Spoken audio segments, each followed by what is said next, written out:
જોવાનું ચૂકશો નહીં અને જો તમને વિડિયો પસંદ આવે તો લાઈક અને શેર. આપણા દેશમાં ભક્ત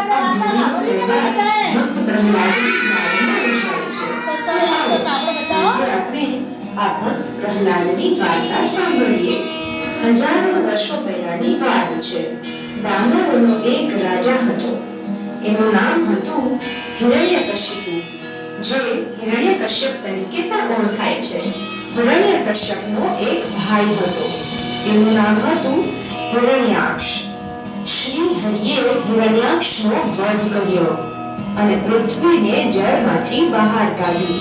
હિરણ્યાક્ષના મૃત્યુના સમાચાર તેના ભાઈ હિરણ્યકશ્યપ પાસે પહોંચ્યા. વિષ્ણુએ વરાહનું રૂપ ધારણ કરી રાજા હિરણ્યાક્ષનો વધ કરી નાખ્યો. શું કહું? મારો ભાઈ મૃત્યુ પામ્યો? વિષ્ણુએ દગો કરી મારા ભાઈ હિરણ્યાક્ષને માર્યો છે. હું એ વિષ્ણુને નહીં તોડું. હું મારા ભાઈના મોતનું વેર લઈશ. હું ઘોર તપશ્ચર્યા કરીશ અને બ્રહ્માજી પાસે અમર થવાનું વરદાન મેળવીશ. નિશ્ચય કરી હિરણ્યકશ્યપ તેની પત્ની કયાધુની પાસે આવ્યો. હું ઉગ્ર તપશ્ચર્યા કરવા માટે જઈ રહ્યો છું.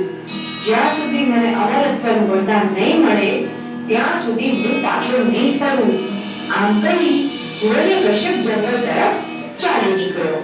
ભગવાન વિષ્ણુ સાથે લડવા અને અમરત્વનું વરદાન મેળવવા માટે હિરણ્યકશ્યપે તપશ્ચર્યા શરૂ કરી હતી. તે રોકવા માટે દેવોએ ઘણા પ્રયત્નો કર્યા. છેલ્લે ઇન્દ્રએ હિરણ્યકશ્યપનો મહેલ તોડી નાખ્યો. હિરણ્યકશ્યપની પત્ની કયાધુનીને આશરો આપવા નારદજી કહે, સારું, મને એવું વરદાન આપો કે મને પશુ, પક્ષી, માનવી કે દેવ ન મારી શકે. મને કોઈ શસ્ત્ર ન મારી શકે. મારું મૃત્યુ દિવસે ન થાય અને રાત્રે પણ ન થાય. મને કોઈ ઘરની અંદર હિરણ્યકશ્યપના ભયથી ફફડવા લાગ્યા.